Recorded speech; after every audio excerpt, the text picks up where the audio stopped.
Hey guys, welcome to today's speed session. If you have access to a skipping rope, good to go. If not, I'll give you some alternate exercises. I'm using bands today and I'm focusing on speed-based work.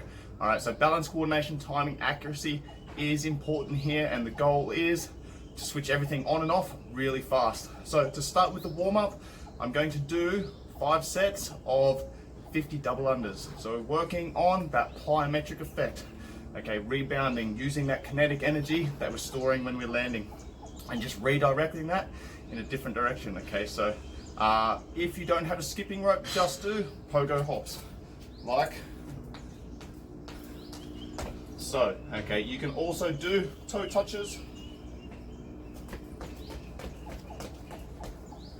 or anything similar that gets that little bit of a bounding effect. All right, so what I did was 50 double unders, 30 seconds rest. I'm doing this 5 times. Now I'm actually starting to play some games in my own head, and if I make a mistake on those 50 double unders, then I do another set. So that gets my head in the right space and I switch on, and straight away I'm turning it into a competition where I'm competing against myself.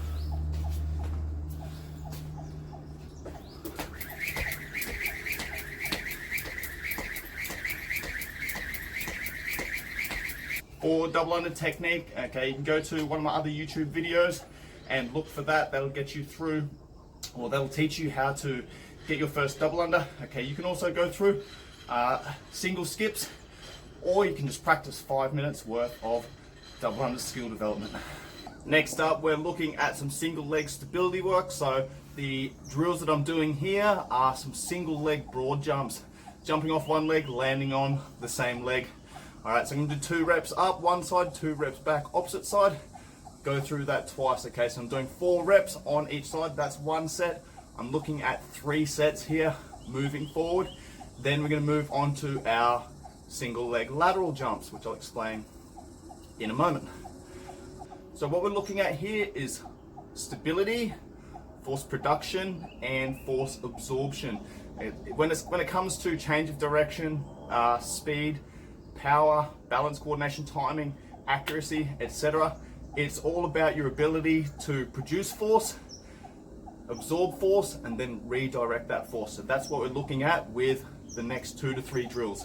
It's not just about taking off and accelerating, it's also about landing. You've got to stick that landing.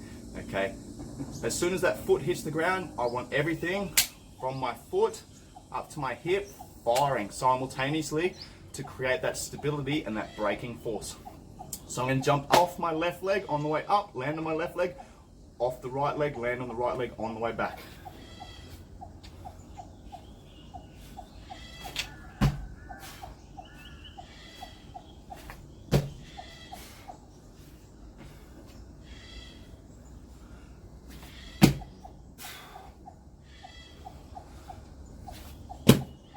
For all of these jumping drills, it's not about how far you go. Okay, yes, we want to produce high amounts of force and jump as far as we can, but we also want to stick that landing. If you can't absorb that force and stick that landing, then you're jumping too far. Okay, your accelerator is much more powerful than your brake. We want to build your brakes here. Okay, so jump only as far as you can to allow you to stick that landing. My next jumping drill is my lateral jumping drill. I'm jumping off my left leg, landing on my left leg. I'm gonna do 4 reps on my left, then 4 reps on the right. I'm gonna do 2 to 3 sets here. You don't have to go for distance. You can go more for height if that's going to suit you. If you have any knee injuries, or you've had ACL, MCL, ligament issues in the past, don't focus on jumping really high or really far. Focus more on sticking that landing and those landing mechanics.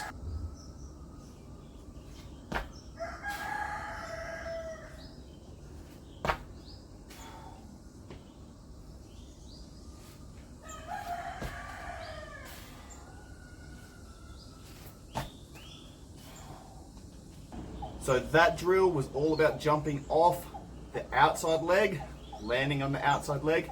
Now we're going to be jumping off and landing on the inside leg.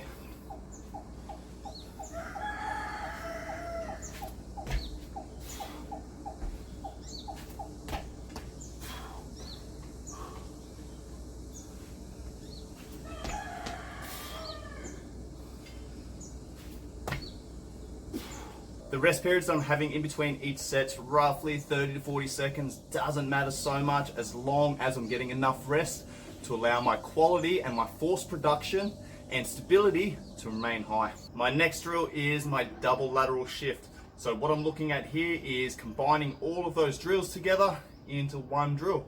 So I'm going to be moving to my right first. I'm going to drive off my right leg, land on my left. As my body weight shifts, drag the foot across, plant, drive off my right leg, land on my left leg. So I'm looking at accelerate, brake, accelerate, brake.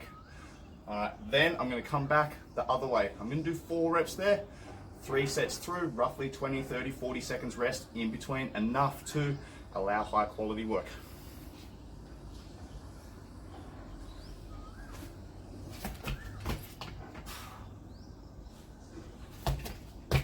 So that was our generic warm-up. What we're going to do now is move into our specific warm-up.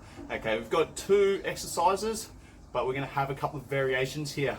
Using the bands, what I'm going to do is focus on the hips first, then the shoulders, back to the hips, back to the shoulders, okay? We're getting a lot more specific here and focusing on running mechanics. So the first exercise I'm doing is a banded, boom, hip flexion. This is what that is going to look like. I loop in the band, okay, my band is just above the knee here. I'm going to step, left foot forward, right leg loaded. What I'm going to do now, left leg, right shoulder. I'm going to punch my right leg through with my left arm. I'm looking at 10 reps here.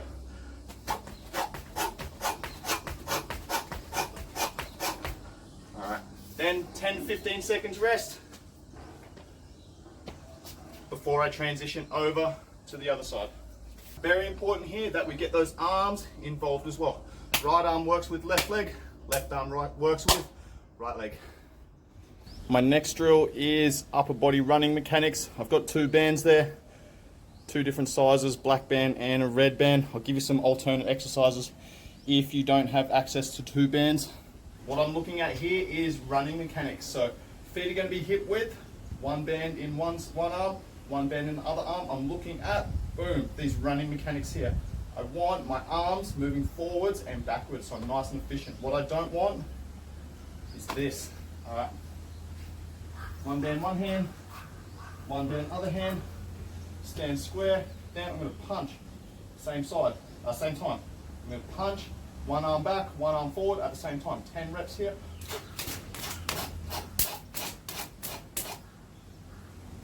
10 to 15 seconds rest. Then I'm going to switch sides.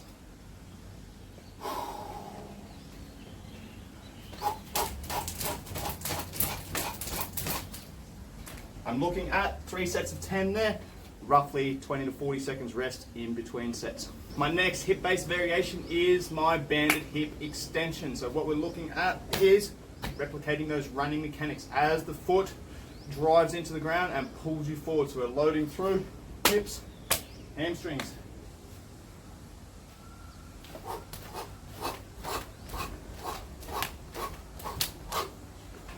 Now I'm going back to my upper body mechanics. I'm going to turn around though. Because one of my bands is stronger than the other, I want to make sure that I'm even on both sides. 3 sets of 10 reps here, good quality work, focusing on that speed and good mechanics.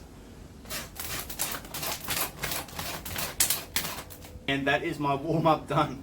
Now the real work starts. So I'm going to go through 5 reps of a 50-meter sprint. I'll walk you guys through this in a moment, but I've got a gated community and I've got a long kind of driveway that connects all of the complexes, all of the units.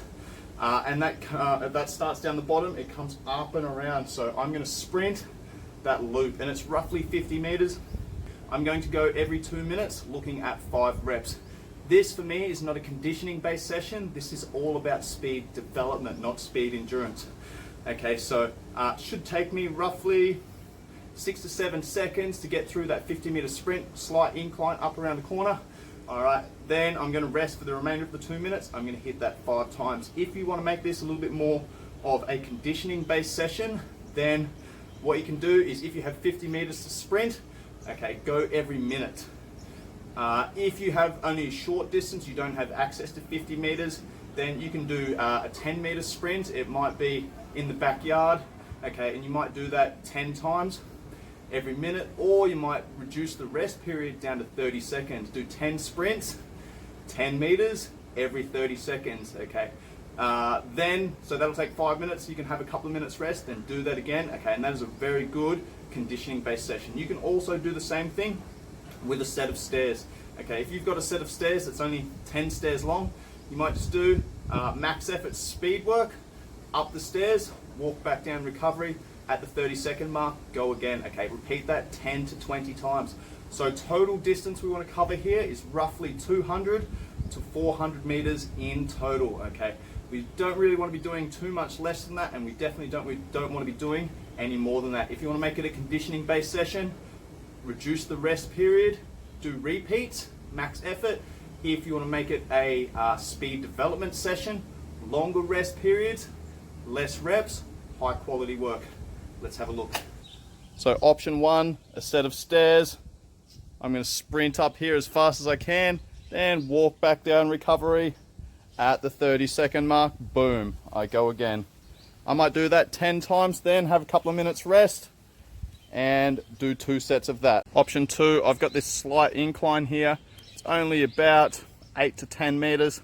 Same thing, I might sprint up, boom, takes me 3 seconds to get up, walk back down recovery, 30-second mark, go again. Okay, I might do that 20 times. Option 3, I've got these cones here. They're 5 meters apart. Okay, I might go up, back, then rest for the remainder of the 30 seconds, go again. Or I might look at 6 to 8 reps back and forth and go every minute. I might do 10 to 20 reps there.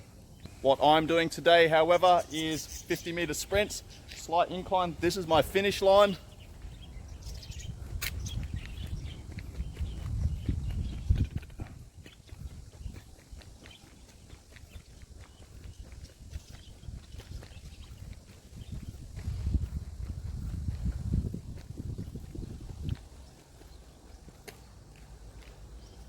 And this is my start line. So 50-meter sprint, walk back down recovery, should take me 7 to 8 seconds. I'm going to walk back down, rest for the remainder of the 2 minutes. At the 2-minute mark, I'm hitting my second rep.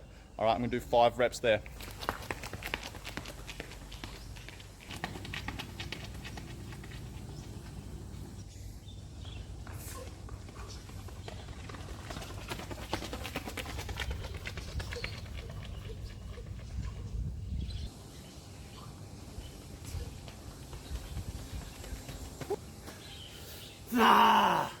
Damn, that fucking cooked me. I trained fasted this morning, so my blood sugar levels are in the tank. I'm crashing, I'm feeling really fatigued, I'm a little bit dizzy, so let's go and smash in some electrolytes. Work within your limitations, guys.